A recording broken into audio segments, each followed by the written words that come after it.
Hi guys, welcome back to the channel for another video. Bit of a different setup today. I am up with my sister on the Central Coast, so I don't have my microphone and all my other usual bits, but I hope that this is helpful, even if it's not perfect. Lessons Mia is still learning to this day. I was off the last couple of weeks. Thank you for your patience. I was packing up my apartment. I think we all selectively forget how terrible packing up entire homes can be. I had certainly forgotten. So that's where I was. And obviously there's been some major and, distressing events the last week with the floods up in Queensland and here in New South Wales.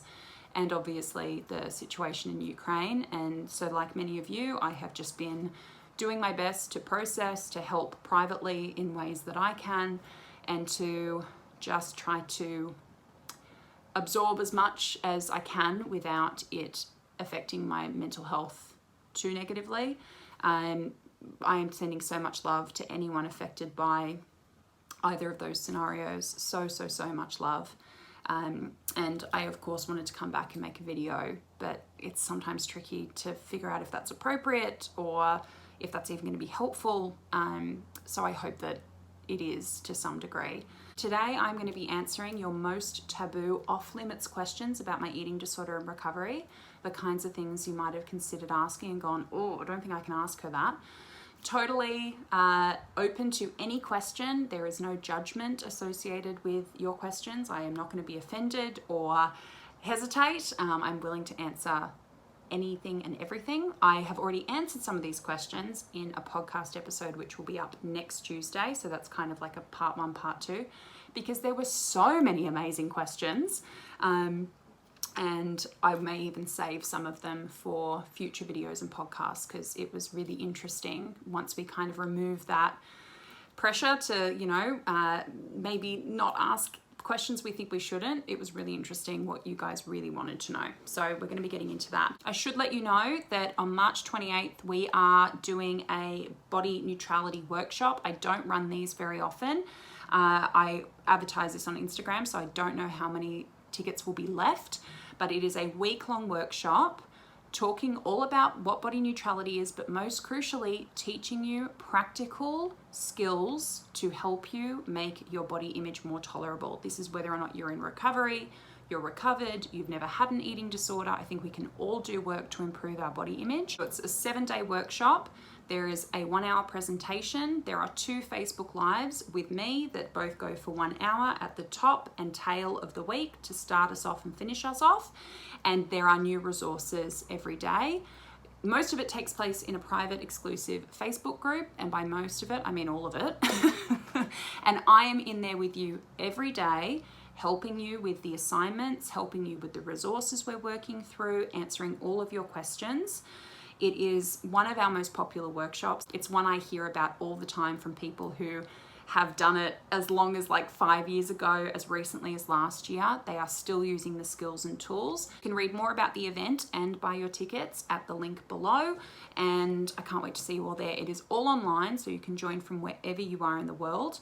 And you don't have to be there for the lives at the time that they're live. Everything is saved for you to be able to watch at your own pace, ask questions at your own pace, interact with me at your own pace, and the group stays open for an extra 72 hours at the end of the week so that you can catch up if you're sort of doing it in your own time.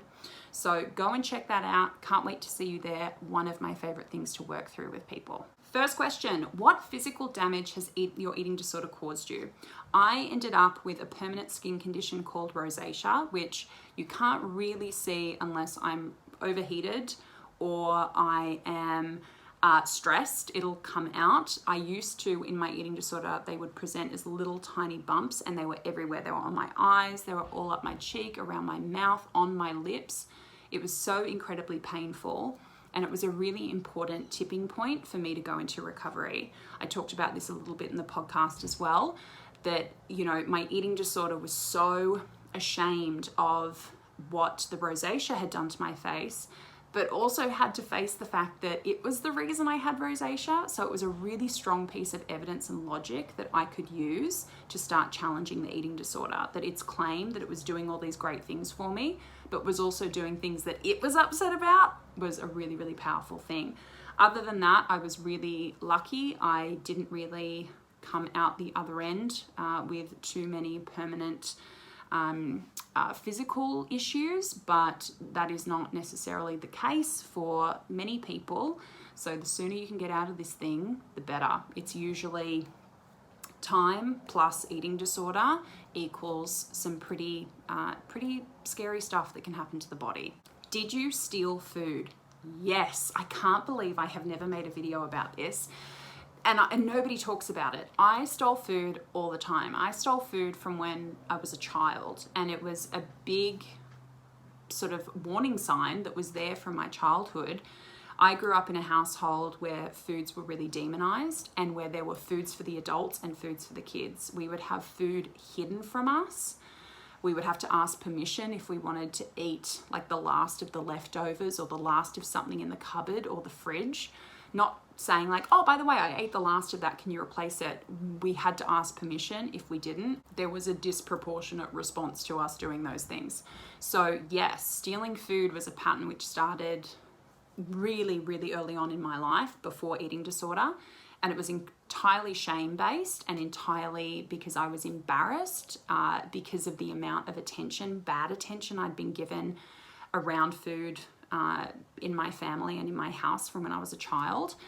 And that fueled that eating disorder belief that I was selfish, I was gluttonous, it was wrong and bad for me to have these foods. And not just from the perspective of like certain foods are bad, but just you eating them is bad. And so we have to like lock them in a cupboard away from you. Wild to think about that now. So yes, I stole food in my eating disorder. I stole it from housemates. I stole it from family members. And it was kind of like if I got caught, it was just utter bemusement that I was met with. Like, you can just have it, or, you know, if you just ask, I'm happy to share it with you.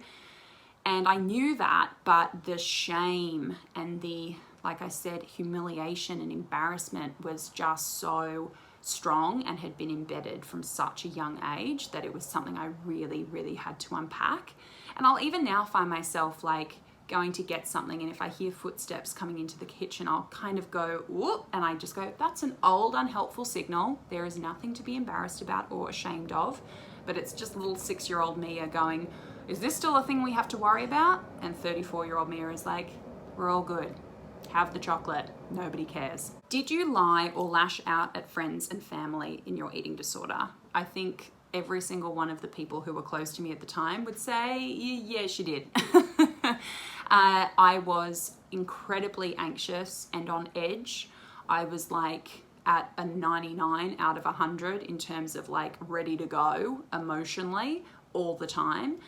And it's no wonder we end up in that kind of emotional, mental state when we are not nourished properly, when we're not eating enough food or enough variety of foods, when we are constantly listening to a voice that is berating us and nitpicking at us and abusing us and criticizing us. It is no wonder that we are on edge at all times. I think it's a really overlooked warning sign that we should be warning loved ones about, parents about, carers, partners, friends, that if you have someone really reacting intensely, particularly around subjects relating to food or body, or, you know, picking a restaurant or whatever it is, they were usually the things that I would freak out about if somebody changed a restaurant last minute, or if somebody offered me food and it was in an environment where I felt like I couldn't say no, I would flip out. Maybe later when there weren't as many like people to see my freak out, but I would inevitably flip out. It was, like I said, looking back, such a warning sign. But when we don't know enough about eating disorders, when we don't understand the nuance of how they present, that they are not just physical, that they are mental illnesses at their core with physical symptoms, and also clearly with behavioral symptoms too. I had a lot of guilt and a lot of shame about that until my wonderful therapist just made it very clear that these were symptoms of something I was suffering from. I still took accountability and apologized to the people who I had alienated or maybe not treated very kindly. at times, but always with the caveat that, you know, I bear responsibility in one way, but in another way hold a lot of compassion and empathy for myself. And I was met with the same response from those really cool people I had alienated, that they got it, they understood it, they forgave. Some of them were like, there is nothing to forgive. So I was very lucky in that respect. But yeah, pretty much everybody copped it. Did you feel better than other people when you had an eating disorder? Sometimes. I think that's one of these great demonstrations of the contradiction of an eating disorder, that on one hand, we are so convinced of our worthlessness and that we have no value and our only value is in our appearance, you know, that we don't have anything outside of that, and that's why we have to sort of, I don't know, earn our place here with our eating disorder. And then on the other hand, I did experience this sense of specialness or superiority that I think was just 100% eating disorder driven, that it took so much pride in what it did and how it operated and what I was able to do, because I didn't have any worth or value anywhere else. I had to invest in what this meant because everything else I was insufficient in every other way. As I recovered and figured out why I thought I was so worthless and why I thought I had no value, and started to gather evidence to show me that actually wasn't true, this clearly was presenting as eating disorder values, right? I am not special because of my body. I'm not special because of my appearance. It is the last thing I would want somebody to compliment me on. If somebody said, you know, what comes to mind when you think of Mia, and they said my appearance, I would be so annoyed. Whereas back then it was 100% of my investment in myself and my belief about myself and how I could earn my right to live and exist. So yeah, sometimes there was a superiority complex there. And that's why I have no judgment of people who I work with. It's one of the most powerful things about working with somebody with lived experience is that I'll get emails where they're like, I'm really embarrassed that I think this, or I'm really ashamed of like this fat phobic belief, or I'm really ashamed of this, you know, opinion I have. And I'm like, I probably had it, go for it. You know, if you thought it, I probably thought it too. It's a symptom. So again, it's about recontextualizing that. If you feel shame and guilt about that, remembering these things are so common because they are symptoms. They're not a reflection of character, they're a reflection of the illness. Do the obsessive thoughts about weight and food ever actually stop? I know this is so hard to imagine when you're in it, when you're fighting, when it feels like it's got a megaphone on a constant loop in your head. Yes, the answer is yes. The obsessive food and body thoughts go away. They go away because you are challenging the beliefs, you are challenging practically what you need to be challenging with the food and the body and the movement, and then you're paying attention to the evidence that all those fears and all the reasons why it chatters away at you about those things just don't really have a leg to stand on. There is no evidence to back up so many of its claims and beliefs and fears. So it is very much time plus challenging plus paying attention to the evidence, right? It is a really important combination. And we all believe it won't be us. We all believe we are the exception. We are the unicorn. For us, the thoughts and the, obsessions won't stop. It's kind of a prerequisite for recovery. You have to believe you're the unicorn. That may not be true for everyone. We shouldn't speak in too many generalities, but it is extraordinarily common. Another thing presenting as a symptom that we think we are the exception.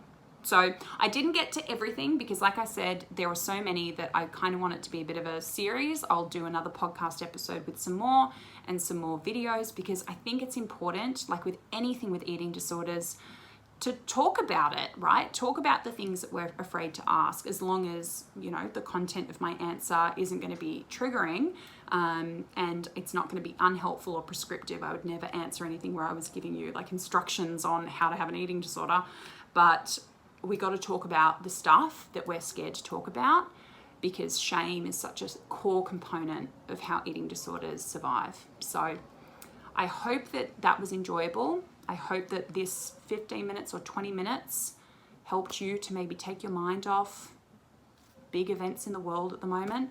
I'm sending you all so much love, and I will see you next week with another video. Hopefully we'll see you at the Body Neutrality Workshop. If you have any questions about the workshop, email me, leave a comment below, and I will look forward to seeing you guys next week. Bye.